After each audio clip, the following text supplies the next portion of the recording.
I'm Patrick Prince here with Kelly Hines, and we're here to wrap up the University of Tulsa's 2020 football season. Kelly, a wild season for everyone, but maybe even more so for TU. How will this season be remembered? I mean, I think all of 2020 will be remembered differently from any other season. You look back on all of the dramatic conclusions that TU had, but also all of the schedule disruptions. Really it wound up being a successful season. Definitely TU overachieving what a lot of people thought that they were going to be capable of doing. Made things really interesting, had a chance to compete for a conference championship. There's so many ways that the season can be remembered, but I think really all of that together makes it, one of the most unusual seasons that I've ever been a part of. Was this Philip Montgomery's best coaching job? I think so. When you look at everything the team had to overcome, I think that disruption to preseason practice, that really could have set the team back further. They were able to rally from that. The way they handled the COVID situation within the team from that point on was really impressive. Never had an issue after that. And, left and right, their games were being canceled and postponed, and they just kind of took it in stride. And I think that that's really impressive. And obviously when you're able to win games, that helps. But I think just dealing with COVID the way that the team did, that's impressive on its own. Let's look ahead to next year for just a second. What's your early forecast to what we can expect next season?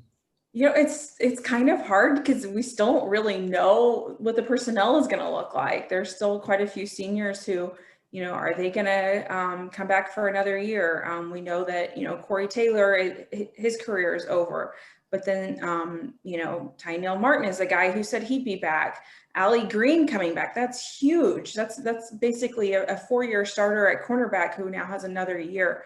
I think it really just depends on what some of those guys do. But you look at what the defense was able to do with, younger players. Most of those guys will be back. Obviously, Zaven Collins will not be back, and that's, a rare type of player. But I don't know exactly what Zach Smith is going to do, but obviously what Davis Brin did in that Tulane game, makes you feel pretty optimistic about what he would look like as a starting quarterback. So, a lot of key pieces will be back.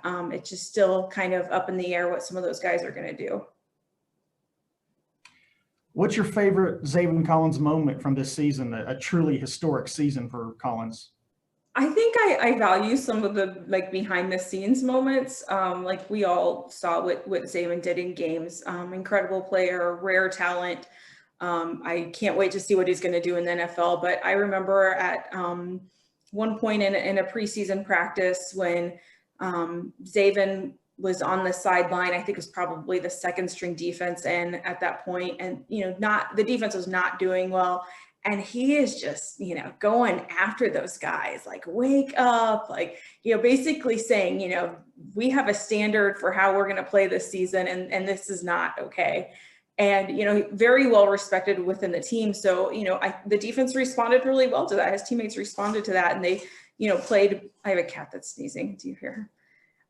They played better from that point on. I think that it was moments like that, I'll remember Zaven for.